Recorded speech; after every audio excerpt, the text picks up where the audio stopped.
El hábito constante de quejarse que paraliza nuestro desarrollo personal.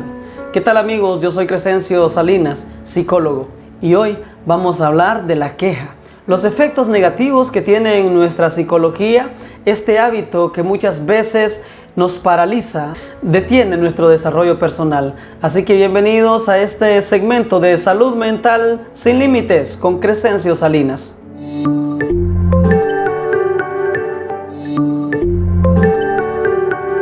Muchas veces nos encontramos con personas muy quejosas.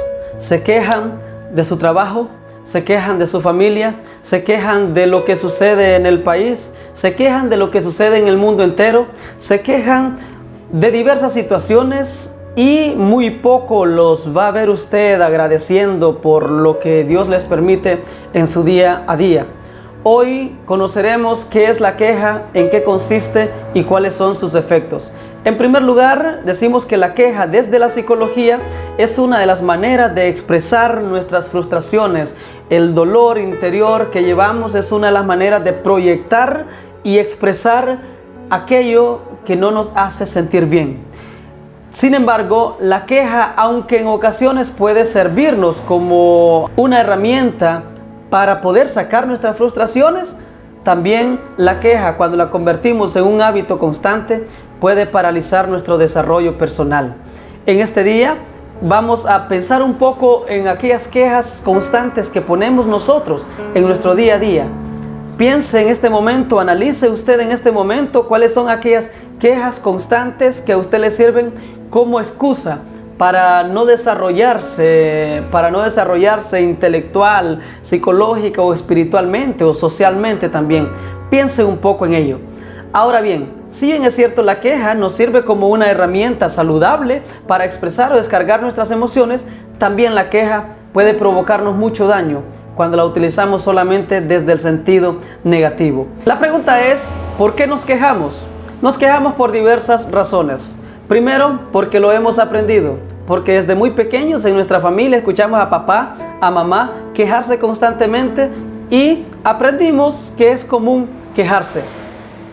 Segundo, por hábito, porque quizás lo desarrollamos y no sabemos muchas veces cómo empezó, pero forma parte de nuestra manera de ser y relacionarnos. Muchas veces la queja la utilizamos también porque como no tenemos un tema de qué hablar, entonces ¿se ha dado cuenta usted que a veces hay personas que comienzan una conversación quejándose de algo? Y le dice el amigo al otro, qué difícil está la vida, ¿verdad? Qué gobierno el que tenemos. Qué pocas oportunidades hay.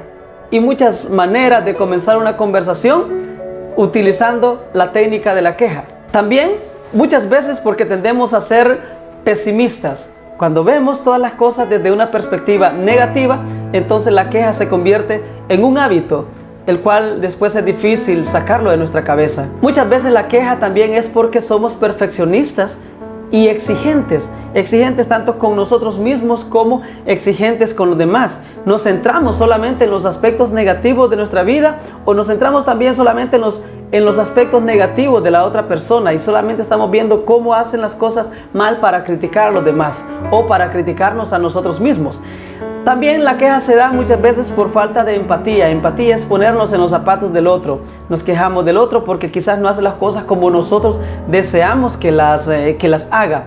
Y porque nos contagiamos de otros quejitas muchas veces, por eso tenemos que tener cuidado de las personas con quienes nos relacionamos. ¿Cuáles son los efectos de la queja en nuestra vida? Uno de los efectos es que genera en nosotros un estado de ánimo negativo. Y cuando no tenemos un estado de ánimo positivo, esto nos paraliza, nos detiene porque gastamos energías quejándonos. Cuando nos quejamos, creamos un mal ambiente. Por lo menos a una persona coherente, a una persona que no malgasta sus energías, no le gusta permanecer con alguien que es quejoso. Entonces debemos procurar dejar de quejarnos para no generar un mal ambiente cuando estemos con otras personas. Cuando somos personas quejosas, los que nos rodean nos evitan. Tratan de evitarnos. ¿Se ha dado cuenta usted que hay personas que se acercan a nosotros y de repente nosotros no queremos estar con esas personas? ¿Por qué? Porque solo pasan quejándose y entonces nos frustra también a nosotros, nos sobrecarga las quejas de esa persona y pues lo que terminamos haciendo es evitando mejor a esa persona porque va a influir de manera negativa en nosotros. Entonces, si usted es una de esas personas, piénselo también, el por qué los demás se alejan de usted. Quizás sea porque se esté quejando demasiado. La queja también, mi gente, nos hace pasivos porque mientras nos quejamos, no resolvemos nada. Cuando tenemos una actitud de queja, nos cerramos al aprendizaje, a los aprendizajes y a las nuevas formas de abordar los problemas. La queja, además, produce estrés en nuestra vida y pues hace que a los demás también les provoquemos sufrimiento. En definitiva, la queja nos hace daño tanto a nosotros como a las personas que nos rodean y puede llegar a convertirnos en personas tóxicas tanto hacia nuestro propio ser, nuestra propia mente, como también hacia los demás. Una técnica para dejar de quejarnos es la siguiente. Número 1, identifica si tú te quejas constantemente y por qué o para qué lo haces. Para detectar si esto es o no una queja, fíjate en el tono en el que hablas. Para detectar si es o no una queja, fíjate en el tono en el que hablas. Cuando informamos o contamos que nos pasa un problema normal y cuando nos quejamos, el tono de voz es más apagado, ¿sí? Es más apagado, triste, más crítico o con enojo. Mostramos en nuestros rostros algunos tipos de ademanes y gestos que hacen notar que es una queja. Detecta sobre qué tema en específico te estás quejando. ¿Te estás quejando sobre las tareas de la casa? ¿Sobre tu salud? ¿Sobre los demás? ¿Tu queja tiene que ver con el trabajo? ¿Tu queja tiene que ver con hacer críticas a los demás? ¿O con qué tiene que ver tu queja? Una cosa es expresar lo que sentimos y otra cosa es quejarnos.